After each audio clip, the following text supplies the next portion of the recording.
Okay, so this is your desktop. Your files should be located here. In the Documents folder, underneath the period number, this is period 5, there's a folder called Merge. In this folder are all of your files. You should have at least one large background. Over here it tells you it's 1280 pixels by 720 pixels. So I'm going to open up this one. This one's actually larger. It's 1600 by 1050. The reason I'm opening a larger one is so that you can see how radically different the picture sizes are when they come in. Anytime you want to open more than one document at the same time, as long as you've gone through the procedure that we did the other day, where you click on it, if this were a screen capture, as long as this is Photoshop here, and all of your files have been converted to open with Photoshop, you can select multiple images by holding the Command key down on the desktop and selecting your other images. It's not showing a preview over here because more than one image is selected. So holding the Command key down, I'm going to select all the 3 images, and then I'm going to use the Command key, Command O, for open. And it opened all 3 of them in Photoshop. You know that there's more than one file open because there are tabs at the top of the screen. And that one has too much stuff in it.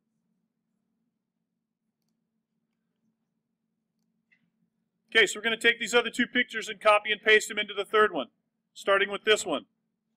When you have this second selection tool, which is called the Marquee Tool, that allows you to select areas on the screen to copy and paste. If you want to select the entire piece like we do, I'm going to hold the Command key down, hit the letter A, and it's going to select the whole picture. Then I'm going to hold the Command key down and hit the letter C for copy. Go back to this file over here and hit Command V for paste. As soon as it comes in, notice over here on the right-hand side, in the Layers palette, another window pops up. It's a good idea when you're putting multiple photos into one document to label them. The way you do that is double-click on the text where it says Layer 1 and change it to whatever it is. This is Robert De Niro, so I'm just going to call it Robert. Then I'm going to go to the one that has Scarlett Johansson in it, do the same thing. Select all with Command A, copy is Command C. Go back to my abstract painting. Paste is Command V. And sometimes it doesn't work. Okay, notice the different sizes of the images. In order to move the pictures around the screen, there's a couple of ways to do it. The best way is to click on the top selection tool, which looks like a little arrow, and move it around. So I'm going to double click over here, change it to Scarlett. And notice how much smaller she is. Also notice the top and bottom is cut off. You can't see the bottom of her chin or the top of her head.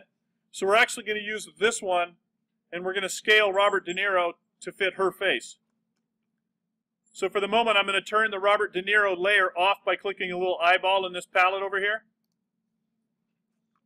And then I'm going to increase the size of this photo to fill up most of the frame. The way you do that is hold the Command key down and hit the letter T for transform. This is the other way that you can move pictures around. So you can move it around on the screen, and then you can resize it. Make sure when you resize, see how it's stretching it?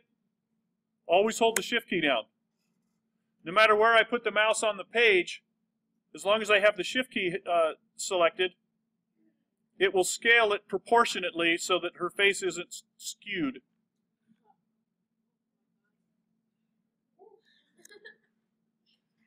I still have the image selected with the Command T, so I'm going to hit the Return key, and that'll set it in place.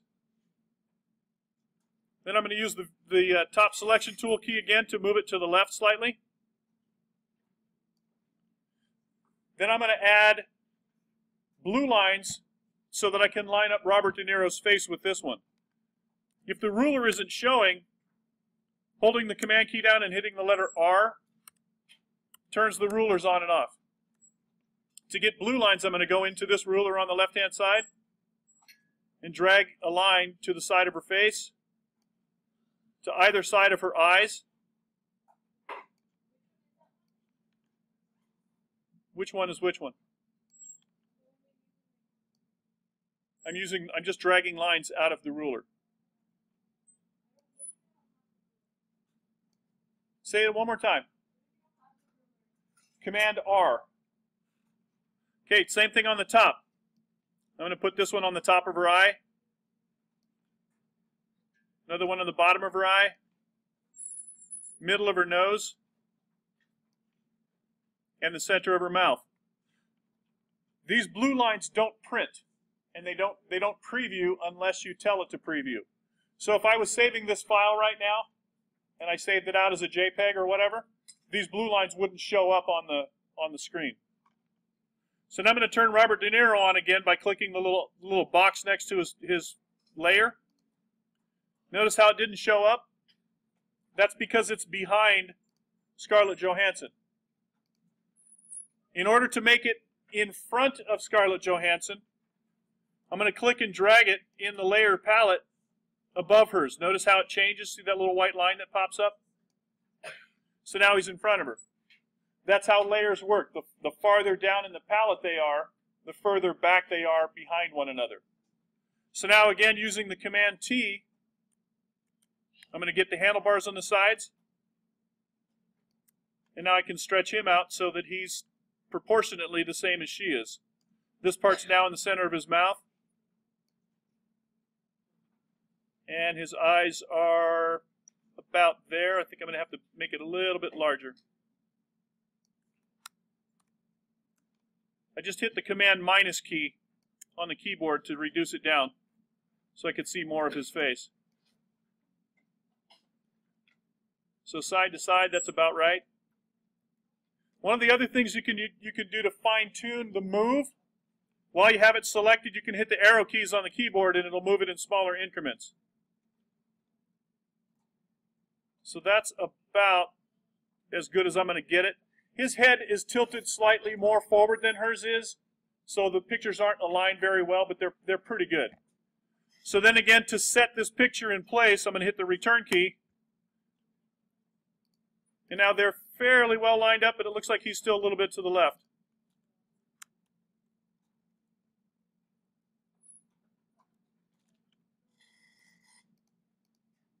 And it looks like it's still larger, so I'm going to actually increase it in size a little bit more.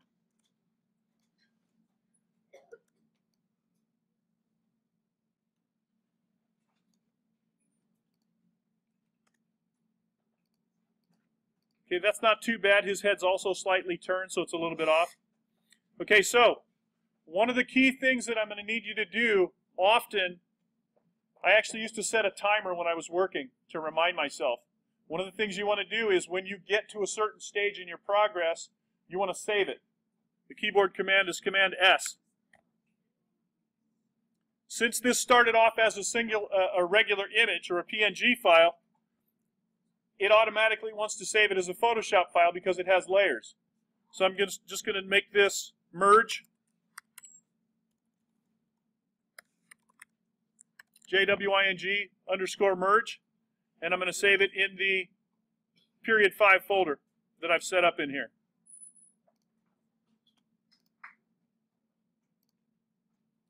Okay, so this is where it starts getting fun because this is where you get to play around with the two images merging into each other. With Robert De Niro selected, I'm going to click on this box down at the bottom of that palette. It says Add Layer Mask. Watch what happens here next to his face when I do that. Okay, with this selected, I'm going to click the Eraser tool. See how small that circle is on the Eraser tool? If I want to increase it in size, I can either go up here and slide this bar more to the right. You can see how much bigger the eraser is going to get. The other thing is, always when you're doing this operation, select this first tool right here. If you select this one, it's going to give you a hard edge. This one's going to give you a soft edge.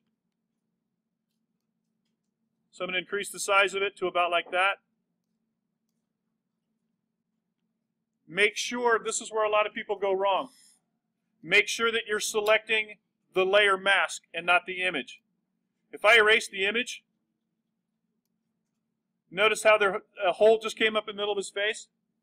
That's because the image is now gone. If I saved this right now, the only way to get his face back in there is to go find it and copy and paste it back in here. So I'm going to hit Command Z to bring that back.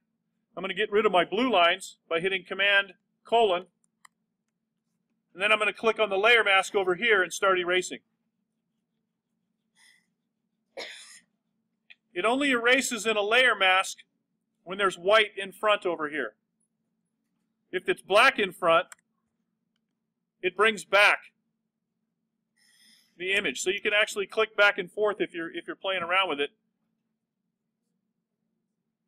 by hitting the X key by itself or just going over here and switching this little arrow.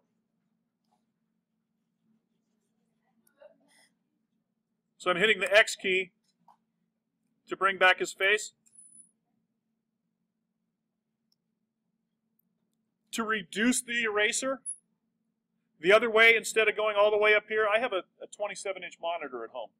So it's a real drag to have to go all the way back up there and select that item up there in the screen. The quick key to do it is to hit the bracket keys. See how much smaller the eraser gets? I'm hitting the right bracket, which is right next to the letter P on the keyboard, and the left bracket, and it's reducing and increasing the size of the area that's going to be changed. Anytime you start seeing the image come back, just hit the X key, and you can get the other one back in there to reverse it. And that's how you can fine-tune some of the things, like the details in the face. The way I'm getting back and forth is hitting the plus key. Command plus makes it larger. Command minus makes it smaller. Any tool that I have selected, watch what happens when I hit the space bar. Changes into a hand. If I'm working really close with a really small brush and I want to move around on the screen, I just hold the space bar down and I can move the screen around to hit some of these fine details. Okay, they're not totally lined up right here. I'm not going to worry about that right now. The only other thing that I need to do to this is I also need to add a layer mask to Scarlett Johansson's layer. So I'm going to click on her layer, hit the layer mask tool again, click on that layer, and then increase the size of the brush by hitting the right bracket, because there's a background back here that I also want to show.